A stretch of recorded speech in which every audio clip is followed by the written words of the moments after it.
नमस्कार, मैं हूं सुषमा त्यागी और आप देख रहे हैं नजर टुडे। आइए नजर डालते हैं आज की ताजा खबरों पर। जब से पंजाब में चुनाव हुए और आम आदमी पार्टी की सरकार पंजाब में आई है, तब से ही चंडीगढ़ को लेकर पंजाब और हरियाणा के बीच तकरार बढ़ती ही जा रही है। ये तकरार पंजाब विधानसभा प्रस्ताव पारित का चंडीगढ़ को पंजाब में हस्तांतरित करने की मांग को लेकर अब कुछ ज्यादा ही बढ़ गई है। जानकारी के अनुसार हरियाणा के मुख्यमंत्री मनोहर लाल खट्टर ने शनिवार को एक प्रेस कॉन्फ्रेंस बुलाई। मनोहर लाल खट्टर ने पंजाब सरकार द्वारा चंडीगढ़ के मामले पर कहा कि लोकतंत्र की अपनी ही व्यवस्था होती है, पर पंजाब सरकार ने एक तरफा फैसला लिया। ऐसे फैसलों के लिए लोकतंत्र में कोई जगह नहीं है। इन सब के लिए अरविंद केजरीवाल और भगवत मान को हरियाणा के लोगों से माफ़ी मांगनी चाहिए। हरियाणा के मुख्यमंत्री खट्टर को ये भी कहना था कि चंडीगढ़ पहले की तरह ही हरियाणा और पंजाब की राजधानी बनी रहेगी। पंजाब पर जीत हासिल करने के बाद अब अरविंद केजरीवाल की नज़र गुजरात पर पड़ गई है, जिसे लेकर उन्होंने तैयारी भी शुरू कर दी है और इसकी शुरुआत उन्होंने पंजाब के मुख्यमंत्री भगवत मान के साथ गुजरात पहुंचकर की। गुजरात पहुंचने पर उन्होंने सबसे पहले गांधी जी की प्रतिमा पर फूल चढ़ाकर शुरुआत की। अरविंद केजरीवाल ने गुजरात में अपने सभी नेताओं से चुनाव पर चर्चा की और आगे की रणनीति तैयार की। केजरीवाल सबसे पहले गुजरात में एक रोड शो की तैयारी भी करते नजर आए। श्रीलंका आर्थिक संकट के बुरे दौर से गुजर रहा है। हालात ये हो गए हैं कि पावर प्लांट बंद हो चुके हैं, जिस वजह से 2.220 करोड़ घरों में बिजली सप्लाई ठप हो चुकी है। हर दिन में 12-12 घंटे तक बिजली कटौती की जा रही है। कई महत्वपूर्ण कल कारखाने बंद हो चुके हैं। बसों और वाणिज्यिक वाहनों के लिए फिलिंग स्टेशनों में डीजल पेट्रोल नहीं बचा है। श्रीलंका में सार्वजनिक परिवहन की सेवाएं बुरी तरह प्रभावित हो चुकी हैं। श्रीलंका में ईंधन, गैस, खाद्य और आवश्यक वस्तुओं की किल्लत की वजह से कीमतें आसमान को छू रही हैं। श्रीलंका में लंबे समय तक बिजली कटौती ने देश में संचार नेटवर्क को प्रभावित कर दिया है। भारी कर्ज और घटते विदेशी भंडार के कारण श्रीलंका ने अब आयात के लिए भुगतान करने में भी असमर्थ हो गया है। यही वजह है कि इस देश में ईंधन सहित कई सामान की किल्लत शुरू हो गई है। पश्चिम बंगाल के वीरभूम जिले में हुई हत्याओं के मामले में सीबीआई द्वारा गिरफ्तार किए गए 9 लोगों को मनोवैज्ञानिक से फॉरेंसिक टेस्ट कराने का फैसला किया है। शनिवार को एक अधिकारी ने यह जानकारी दी। उन्होंने बताया है कि इस टेस्ट के द्वारा आरोपियों के जवाबों के और उनके हाव भाव के आधार पर सीबीआई सच झूठ का पता लगा लेगी। साथ ही उसके नतीजों को सबूत के रूप में पेश भी किया जाएगा। उन्होंने बताया कि फॉरेंसिक मनोवैज्ञानिक असेसमेंट के दौरान एक मनोवैज्ञानिक उनकी बॉडी लैंग्वेज के साथ साथ चेहरों के भावों को नोट करने के लिए मौजूद रहेगा।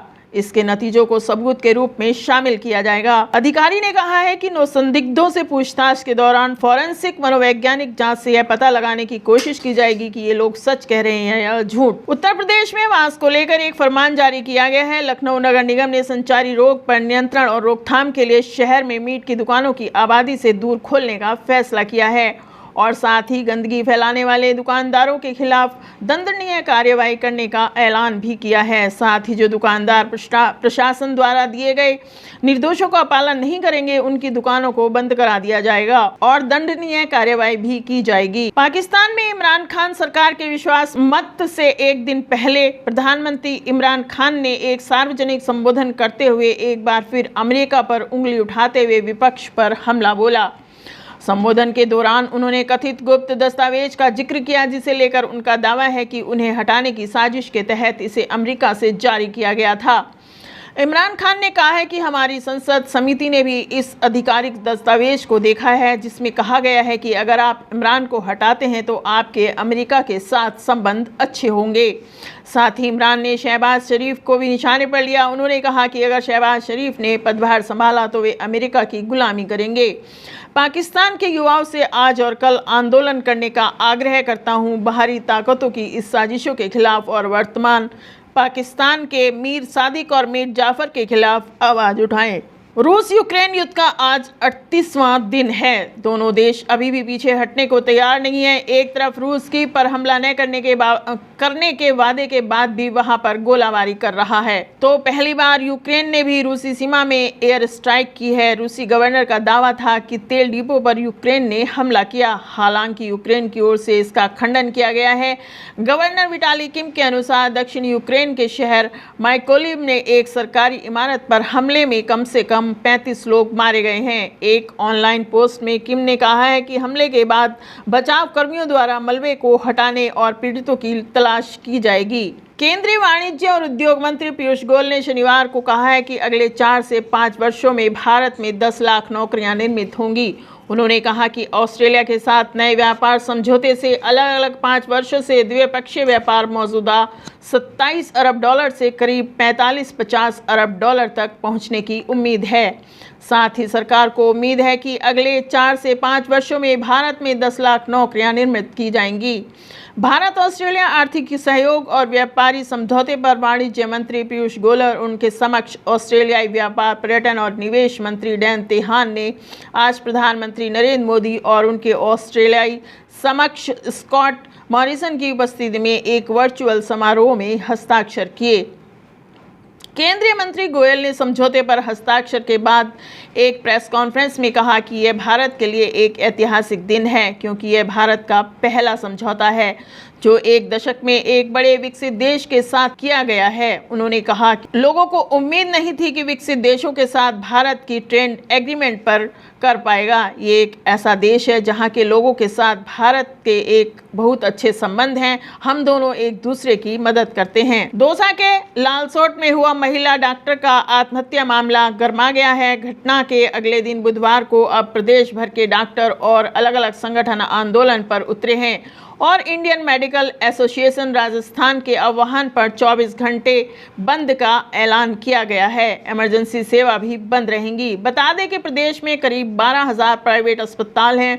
मंगलवार को डिलीवरी के दौरान महिला की मौत के बाद प्राइवेट हॉस्पिटल की डॉक्टर ने सुसाइड कर लिया था। महिला की मौत के बाद परिजन अस्पताल में हंगामा कर रहे थे और डॉक्टर के खिलाफ हत्या का मामला भी दर्ज करा गया था, जिसके चलते डॉक्टर डिप्रेशन में आ गई। मिली जानकारी के मुताबिक मंगलवार सुबह 11 बजे महिला डॉक्टर ने फंदा लगाकर सुसाइड कर लिया। लालसोट में निजी अस्पताल चलाने वाले दंपति में डॉक्टर अर्चना शर्मा स्त्री रोग विशेषज्ञ थीं। वहीं उनके पति doctor Archana Sharma Sunit Upadhyay neuro psychiatrist हैं। दोनों ने पिछले 8 साल से यहां हॉस्पिटल चला रहे थे। वहीं घटना पर हॉस्पिटल के अन्य डॉक्टर्स का कहना है कि महिला की मौत ज़्यादा ब्लड बहने से हुई थी, लेकिन दूसरी तरफ मृतका के परिजन हत्या का आरोप लगा रहे हैं। वहीं दूसरी तरफ डॉक्टर के परिजन का और उनके सहयोगी डॉक्टरों का कहना है कि लगातार डॉक्टर अर्चना शर्मा पर बीजेपी के कार्यकर्ता उन पर दबाव बना रहे थे, जिसके चलते उनको आत्महत्या करनी पड़ी। तो ये थी आज की ताज़ा खबरें। आप देखते रहिए नज़र टुडे। नमस्कार।